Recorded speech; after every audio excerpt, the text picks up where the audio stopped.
بسم اللہ الرحمن الرحیم۔ ناظرین کرام السلام علیکم ورحمۃ اللہ وبرکاتہ۔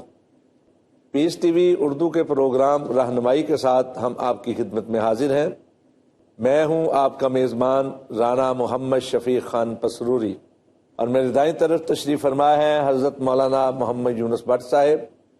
میرے سامنے تشریف فرما ہے جناب پروفیسر ڈاکٹر اختر حسین اعظمی، اور ہمارے ساتھ تشریف فرما ہے جناب حضرت مولانا ارشاد الحق عصری۔ ناظرین کرام، ہمارا موضوع جو چل رہا ہے وہ ہے قرآن پاک کے فوائد کیسے حاصل ہوں۔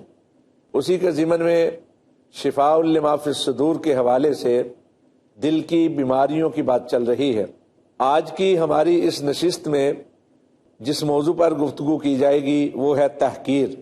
کسی کو حقیر جاننا، کسی کو چھوٹا سمجھنا، کسی کو برا جاننا، اور پھر اس کے ساتھ بدسلوکی کرنا، اس کا مذاق اڑانا، تمسخر کرنا، اس کے بارے میں برے برے الفاظ کہنا، مختلف جہتیں ہیں تحقیر کی، اس کے نام برے ڈالنا، طعنہ زنی کرنا، یا دیگر جو چیزیں ہیں۔ اس حوالے سے ہمارے بزرگ جو ہیں وہ ہماری رہنمائی فرمائیں گے۔ سب سے پہلے میں بٹ صاحب سے گزارش کروں گا کہ وہ تحقیر کے حوالے سے ہمارے ناظرین کو بتائیں کہ تحقیر کیا ہے اور اس میں کیا کیا چیزیں آ جاتی ہیں۔ بسم اللہ الرحمن الرحیم۔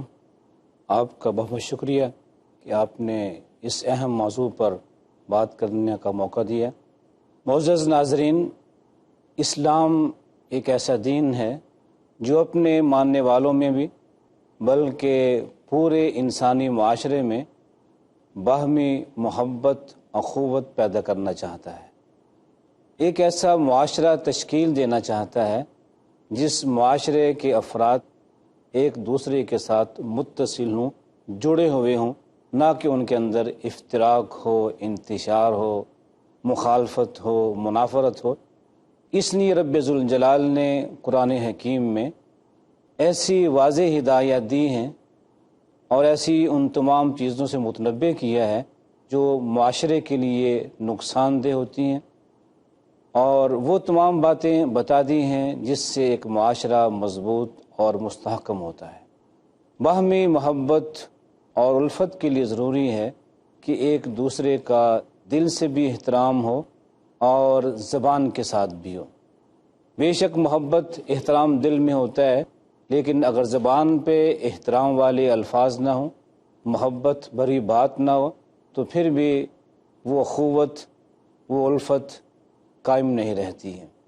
اس لیے رب ذوالجلال نے قرآن حکیم میں سورہ الحجرات میں اس بارے میں واضح ہدایت دی ہے کہ لا یسخر قوم من قوم عسیٰ ان یکونوا خیرا منہم، کہ کوئی بھی جماعت ہو، کوئی فرد ہو، کوئی گروہ ہو، یہ دوسرے گروہ کو مذاق نہ کرے، استہزاء نہ کرے۔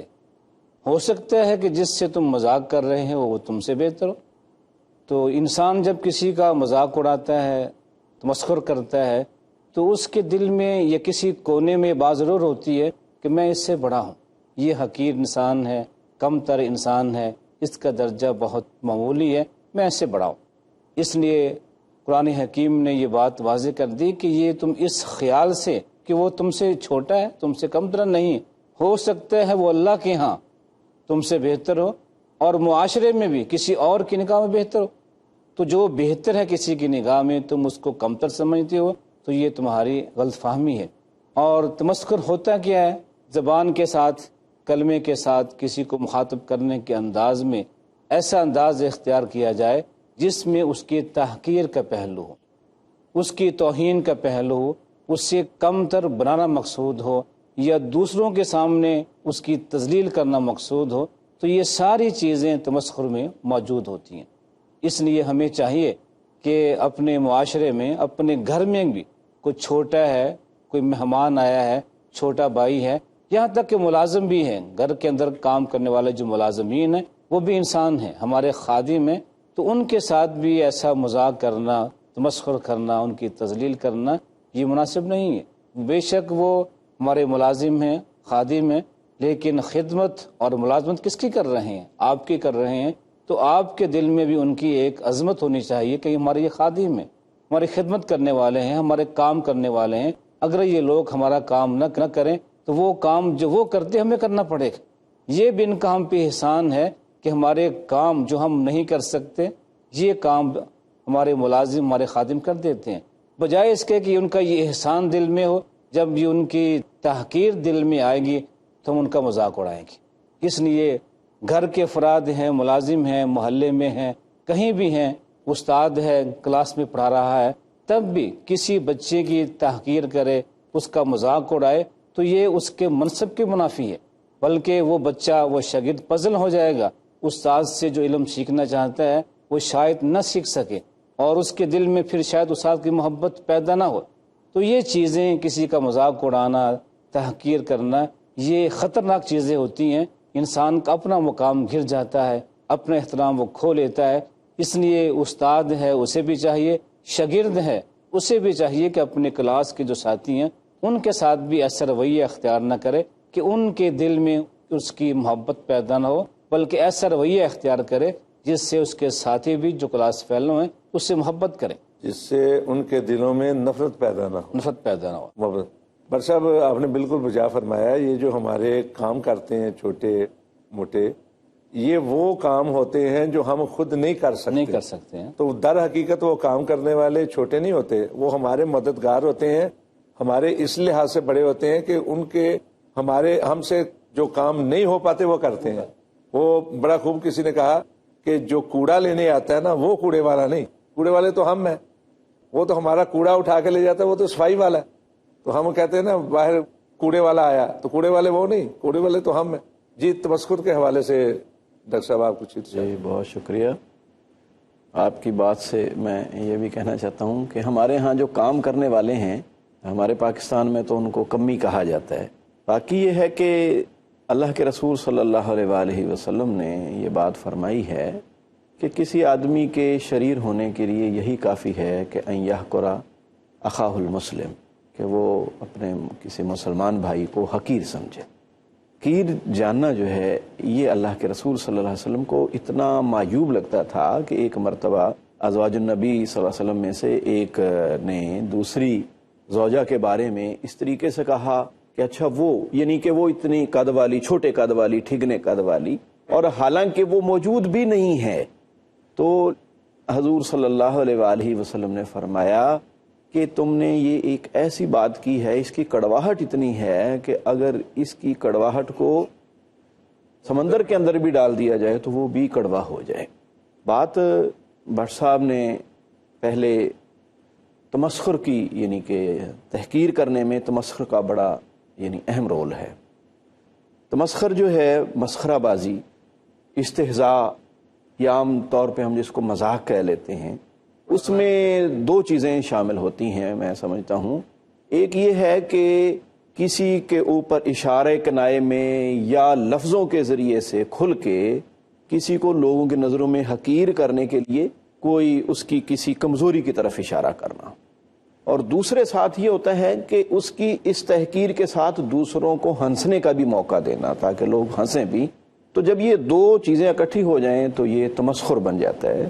تو اللہ کے رسول صلی اللہ علیہ وآلہ وسلم نے ایسا تمسخر کرنے سے منع فرمایا ہے، اور اس کے اندر خصوصاً جب جھوٹ بھی شامل کیا گیا ہو تو یہ اور بری بات بن جاتی ہے۔ البتہ جس طرح آپ فرما رہے ہیں اس میں یہ ہے کہ اس سے یہ بات بھی ہمارے سامنے رہنی چاہیے کہ تمسخر اور چیز ہے، جبکہ شگفتگی یا جس کو ہم مزاح کہتے ہیں اردو میں، وہ ایک الگ چیز ہے۔ مزاح اور شگفتگی کرنے کا اللہ کے رسول نے منع نہیں فرمایا، بلکہ اللہ کے رسول صلی اللہ علیہ وآلہ وسلم خود بھی اپنے صحابہ کے ساتھ، امہات المومنین کے ساتھ شگفتگی فرمایا کرتے تھے، مزاح فرماتے تھے۔ اس کی بھی بہت ساری خوش طبعی اور بہت ساری مثالیں ہمارے ہاں ملتی ہیں، کیونکہ یہ بات بتانا اس لیے ضروری ہے کہ ہمارے ہاں اہل مذہب کے بارے میں، علماء کے بارے میں عموماً یہ تاثر ہے، یا یہ تاثر ہم نے خود قائم کیا ہے کہ وہ سمجھتے ہیں کہ عالم وہ ہوتا ہے جس کا چہرہ ہر وقت سپاٹ ہو اور ترشی ہو، اور گھر میں آئے تو سب بچے سہم جائیں، اسکول کے یا مدرسے کے اندر جائے تو سارے بچے سمٹ جائیں اور خوف زدہ ہو جائیں اس کے جلال کی وجہ سے یا اس کی رونت یا یبوست کی وجہ سے. تو حقیقت یہ ہے کہ اللہ کے رسول صلی اللہ علیہ وآلہ وسلم کے بارے میں مشہور حدیث ہے کہ صحابہ فرماتے ہیں کہ اللہ کے رسول صلی اللہ علیہ وسلم سے زیادہ متبسم چہرے والا ہم نے کوئی فرد نہیں سبحان دیکھا. اللہ. ناظرین کرام، یہاں وقت ہوا ہے ایک چھوٹے سے وقفے کا.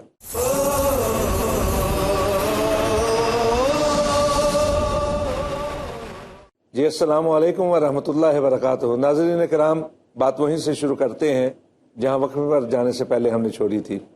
جی ڈاکٹر صاحب. جی میں یہ عرض کروں کہ حضور صلی اللہ علیہ وسلم کس قسم کی شگفتگی فرمایا کرتے تھے. جب یہ معلوم ہوگا تو ہمیں تمسخر میں اور مزاح میں فرق بھی معلوم ہو جائے گا. یعنی مزاح میں اور تمسخر میں. جی مزاح یہ ہے کہ یعنی کوئی ایسی بات یا ایسا عمل کریں کہ جس میں جھوٹ بھی شامل نہ ہو اور کسی کی تحقیر بھی مقصود نہ ہو، لیکن آپس میں خوشگواری بھی پیدا ہو جائے. جیسے حضور صلی اللہ علیہ وآلہ وسلم کے پاس ایک بدو آیا اور اس نے کہا کہ مجھے سفر کے لیے اونٹ چاہیے ہے سواری کے لیے. آپ صلی اللہ علیہ وسلم نے فرمایا اچھا اونٹنی کا بچہ دے دیتے ہیں. تو اس نے کہا کہ یا رسول اللہ مجھے سفر کرنا ہے، میں اونٹنی کے بچے کا کیا کروں گا؟ آپ صلی اللہ علیہ وسلم نے فرمایا کہ بھائی ہر اونٹ اونٹنی کا بچہ ہی تو ہوتا ہے. تو اب اس سے دیکھیں کہ کسی کی دل آزاری نہیں کی گئی. تو اب اس میں دیکھیں کہ صحابہ کرام حضور صلی اللہ علیہ وسلم سے کتنی محبت اور عقیدت رکھتے تھے اور آپ کے احترام میں بھی کتنے خوش طبی کے ساتھ ساتھ اس میں جو لیکن اس کے بعد اور پہلو نکلتا ہے نا جی وہ طب بھی کہتی ہے نا کہ اگر خوشی کے جذبات کے ساتھ کوئی چیز کھائی جائے تو وہ تو خون بنتی ہے لگتا ہے، اور جو تلخی کے ساتھ یا ترشی کے ماحول میں یا اکتاہت کے ماحول میں جو چیز کھائی جائے وہ خون نہیں بن پاتا. وہ کتنی اچھی چیز ہو. دوسرا یہ ہے کہ کھاتے پیتے ہوئے ہلکا پھلکا مذاق کرنے یا گفتگو کرنے کی اجازت ہے. بلکہ آج کل تو بڑے بڑے جو ہم لوگ ہیں وہ ناشتے کی ٹیبل پہ یا کھانے کی ٹیبل پہ پورے مذاکرات بھی کر رہے ہیں. ہاں حدیث المائدہ درست ہے. یہاں بھی وہ جو کرتے ہیں کہ منع ہے یہ ہے وہ ہے، وہ درست نہیں ہے، اس کی کوئی ممانعت نہیں ہے. بلکہ جس کھانے میں جتنی خوش طبی ہوگی وہی کھانا زیادہ مفید اور انفع ثابت ہوگا. جنت کے کھانے کے بارے میں بھی اللہ سبحانہ و تعالیٰ نے جو باتیں ذکر فرمائی ہیں نا، ان میں بھی یہ چیزیں موجود ہیں کہ اہل جنت ایک دوسرے سے یہ چیزیں لیں گے. میں آپ کو کسی کو دیں گے، کسی سے لیں گے، وہ دوں گے. یعنی ایک دوسرے سے کھاتے ہوئے بھی کسی کو ان کا احترام بھی اس میں ہوگا، اس میں محبت کا پہلو بھی ہے اور وہاں بات کا پہلو بھی ہے. اصل میں دیکھنا یہ ہے کہ اللہ تبارک و تعالیٰ نے بنایا ہے نا جو کچھ جنت، بلکہ علماء تو یہ کہتے ہیں کہ یہ دنیا ساری جو ہے نا یہ انسان اس دنیا کا خلاصہ ہے. جی انسان اس دنیا کا خلاصہ ہے، اور یہ دنیا جو ہے وہ آخرت کا خلاصہ ہے. جو کچھ آخرت میں ہے اس کا کچھ نہ کچھ پرتو اس کا نشانات دنیا میں موجود ہے. اور جو کچھ اس دنیا میں پورا ماحول ہے، دریا ہیں، سمندر ہے، پانی ہے، پہاڑ ہیں اور ریت ہے، درخت ہے، جڑی بوٹیاں ہیں، مختلف انواع و اقسام کی، بالکل وہی تقسیم اس حضرت انسان میں بھی اللہ سبحانہ و تعالیٰ نے رو رکھی ہے. علامہ قرطبی رحمۃ اللہ علیہ نے اس پر بڑی نفیس بات کی ہے. تو میرے کہنے کا مقصد یہ تھا کہ جنتی ماحول جو ہے نا، اللہ تو وہ ہمیں یہاں دنیا میں پیدا کروانا چاہتے ہیں ہم سے، کہ جس طرح جنت میں کوئی آپس میں رنجشیں نہیں ہیں، دنیا میں بھی آپس میں کوئی رنجشیں نہیں ہونی چاہیے، بغض حسد نہیں ہونا چاہیے. یہی وجہ ہے کہ دنیا میں اگر کوئی چیز اس قسم کی ہے بھی نا، تو اللہ سبحانہ و تعالیٰ جنت میں بھیجنے سے پہلے ان کے دلوں سے یہ ساری چیزیں بغض اور اناد، مخاصمت، مخالفت، یہ بیماریاں نکال دے گا. بیماریوں کو کیا تعلق؟ یہ سب بیماریاں ہیں نا، بیماریوں کا کیا تعلق کیا ہے؟ اللہ ذوالجلال تو یہی چاہتے ہیں کہ وہ جنتی ماحول دنیا میں بھی ہو. یہ اسی طرح اخوان، بھائی چارہ، محبت اور پیار دنیا میں بھی اس طرح قائم رہے. یہ شیطان ہے جو اس کو آپس میں بھڑکاتا ہے، آپس میں لڑاتا ہے، آپس میں ایک دوسرے کے خلاف بغض اور اناد پیدا کرتا ہے، کیونکہ اس نے تو اللہ رب العزت کے سامنے یہ قسم اٹھا رکھی ہے، لَأُذِلَّنَّهُمْ میں ان تمام کو گمراہ کروں گا. اس نے تو اللہ کی قسم عزت کا لَأُغْوِيَنَّهُمْ أَجْمَعِينَ کہ تیری عزت کی قسم میں ان کو جناب ضرور گمراہ کروں گا. شیطان نے بھی اللہ کی قسم ہی کھائی. ہاں اللہ کی قسم کھائی. تو اس نے تو یہ کام کرنا ہی کرنا ہے. لیکن انسان کی انسانیت کا تقاضا ہے کہ وہ ان شیطان کے ہاتھوں نہ کھیلے، بلکہ وہ رحمان کا بندہ بن کے رحمان کے بندوں کے ساتھ وہ محبت کا اور بھائی چارے کا مظاہرہ کرے. یہ تمسخر ہے، یہ دراصل اسی وقت پیدا ہوتا ہے جب انسان اپنے آپ کو بڑا سمجھتا ہے اور دوسرے کو حقیر سمجھتا ہے. لیکن اللہ ذوالجلال کی نگاہ میں کوئی بندہ مومن جو ہے نا وہ حقیر نہیں ہے. اللہ ذوالجلال کے ہاں حقیر وہ ہے جو اللہ کا نافرمان ہے، اللہ کا باغی ہے، جو شرک و کفر میں لتھڑا پڑا ہے. اور انہی کو اللہ ذوالجلال نے فرمایا ان شر الدواب عند اللہ، وہ سب سے برے ہیں اللہ کے نزدیک وہ ہیں. باقی اللہ ذوالجلال کے نزدیک تو آپ وہ حدیث سامنے رکھیں، ابن ماجہ میں اور دوسری حدیث مبارکہ میں یہ بات موجود ہے کہ سید کائنات حضرت محمد رسول اللہ صلی اللہ علیہ وسلم نے ایک مرتبہ بیت اللہ کو مخاطب ہو کے یہ بات ارشاد فرمائی تھی کہ اے اللہ کے گھر، تیری خوشبو کتنی پاکیزہ ہے، تیری فضا کتنی بابرکت ہے، تو کتنا حرمت والا ہے، لیکن مجھے میرے اس اللہ کی قسم جس کے ہاتھ میں محمد کی جان ہے، ایک بندہ مومن کی حرمت تم سے بھی زیادہ اللہ کے ہاں ہے. ان حرمت المومن اعظم من حرمتک. آپ اندازہ کیجئے کہ یہ نبی کریم صلی اللہ علیہ وسلم نے ایک مومن انسان کی حرمت کا ذکر کیا ہے، اور کس کے مقابلے میں؟ اللہ اکبر کبیرہ، بیت اللہ کے مقابلے. بیت اللہ کی حرمت جس پہ مر مٹنا، بیت اللہ کی حرمت میں مر مٹنا ہر مسلمان اپنے لیے باعث شرف جانتا ہے. اب بیت اللہ کی حرمت کے لیے تو جیسے آپ نے اشارہ کیا، فرمایا کہ جناب ہر آدمی جذباتی ہو جائے اور اپنے ہاتھ سے مسلمانوں کو جناب وہ تحقیق کرتا پھرے، اس نے کیا اللہ کے گھر کی حرمت سمجھی؟ کچھ بھی. اس کو سمجھنا چاہیے کہ اگر اللہ کے گھر کی حرمت ہے تو ایک بندہ مومن کی بھی حرمت ہے. جس مالک نے یا جس پیارے پیغمبر صلی اللہ علیہ وسلم نے بیت اللہ کی حرمت کا ذکر کیا ہے، اسی ہستی نے اور اسی مالک نے اس بندہ مومن کی حرمت کا بھی ذکر کیا کہ اس کا بھی احترام کم نہیں ہے. اس لیے اس کا تمسخر اڑانا، اس کو نیچا دکھانے کی کوشش کرنا، یہ ایک بندہ مومن کا کام نہیں ہے. اور وہ زبان سے بھی ہو سکتا ہے، جس طرح ڈاکٹر صاحب نے فرمایا اشارے سے بھی ہو سکتا ہے. نبی علیہ الصلوۃ والسلام کے اس فرمان سے پتہ چلتا ہے کہ زبان سے ہی تمسخر نہیں ہے، اشاروں کے نایوں سے بھی ہوتا ہے اور زبان سے بھی ہوتا ہے. دیکھیں نا کہ کوئی آدمی چل رہا ہے، ہاں جی، تو چلتے چلتے بتقاضۂ بشریت یا خلقت کی وجہ سے، اس کی پیدائش کی وجہ سے اس کے اندر کوئی معذوری ہے، تو چلتے ہوئے اس کی نقل اتارنا یہ منع ہے نا. یہی بات میں کہنا چاہتا، یا اشارہ کر کے کوئی بات کر رہا تھا، اشارہ کر کے، یہی بات میں کہنے والا تھا کہ نہ صرف یہ بلکہ کسی مسلمان بھائی کی اس طرح اس میں کوئی کمزوری ہے تو اس کی نقل اتارنا، اس کو بھی نبی علیہ الصلوۃ والسلام نے منع کیا ہے. اس سے بھی اس کی سبکی ہوتی ہے، اس سے بھی اس کی دل آزاری ہوتی ہے. مقصد تو مسلمان کو اپنے قریب کرنا ہے، نہ کہ اس کے دل کی آزاری. بلکہ وہ حافظ شرازی نے بڑی اچھی بات کہی، وہ کہتے ہیں مباش در پہ آزار وہ ہرچے خواہی کن کہ در طریقت ما غیر ازیں گناہ نیست.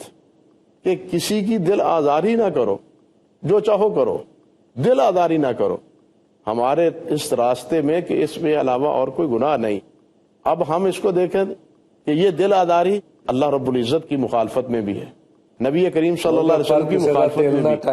ہاں جی، پنجابی میں بھی ہے نا، پر کسی دا دل نہ ٹائیں. تو اسی طرح نبی صلی اللہ علیہ وسلم کی بھی دل آزاری ہے، بندہ مومن کی بھی دل آزاری ہے، بھائی بھائی کی دل آزاری ہے.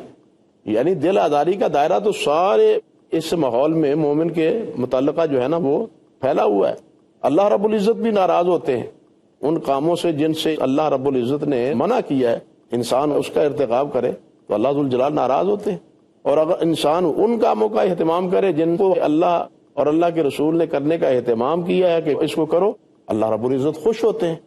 بلکہ اتنے خوش ہوتے ہیں کہ فرشتوں میں اپنے ان بندوں کا ذکر کرتے ہیں کہ دیکھو میرا یہ بندہ یہ کام کر رہا ہے. تو کہنے کا مقصد یہ تھا کہ کسی کی دل آزاری نہیں ہونی چاہیے. اور یہ تمسخر اس کی تو بنیاد ہی دل آزاری پر ہے کہ وہ دوسرے کو حقیر سمجھتا ہے، اس کی دل آزاری کرتا ہے، اس کا مذاق اڑاتا ہے۔ نبی علیہ الصلوۃ والسلام نے اس کی اجازت نہیں دی، بلکہ اگر کسی میں کوئی اس قسم کی کمزوری ہے تو اس کی نقل اور حکایت کرنے سے بھی منع کیا۔ اور ہمارے اسلاف تو اس مسئلے میں اتنے حساس ہو گئے تھے، قرآن مجید کے اس آیت کے بعد عمر بن شرحبیل کے بارے میں علامہ قرطبی رحمۃ اللہ علیہ نے ذکر کیا اسی آیت کی تفسیر میں۔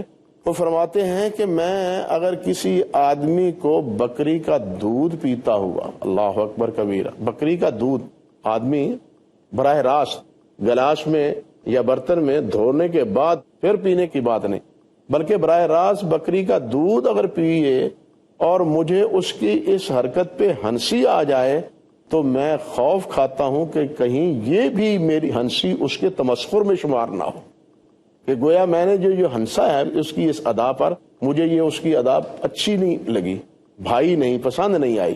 یعنی کہنا کا مقصد یہ تھا کہ ہمارے اسلاف اتنے حساس ہو گئے تھے تمسخر کے حوالے سے، کسی کو حقیر جاننے کے حوالے سے، کہ آپ دیکھیے حالانکہ دودھ پینے کا کوئی مسئلہ ہے، بکری سے براہ راست تھنوں سے دودھ پینا اور گائے کے تھنوں سے براہ راست دودھ پینا کوئی معیوب بات نہیں ہے، لیکن کہتے ہیں اگر اس بار بھی مجھے ہنسی آ جائے تو مجھے خوف آتا ہے کہ کہیں یہ بھی تمسخر کے زمرے میں شامل نہ ہو جائے۔ اس لیے یہ مسئلہ بڑا حساس ہے جس کو ہم معمولی سمجھتے ہیں، اور قرآن مجید ہی نے اس کی یعنی جتنی منکرات ہیں یا جتنی وہ چیزیں ہیں جو مسلمانوں کے مابین تفریق، انتشار، اختلاف کا باعث بنتی ہیں، قرآن مجید ہی اس کا منبع اور مرکز۔ بالکل۔ ناظرین کرام، بات ابھی مکمل نہیں ہوئی، بات ابھی جاری ہے، لیکن آج کی اس نشست کا وقت ختم ہوا چاہتا ہے۔ اجازت دیجیے، ملیں گے انشاءاللہ العزیز اگلے پروگرام میں، تب تک کے لیے السلام علیکم ورحمۃ اللہ وبرکاتہ۔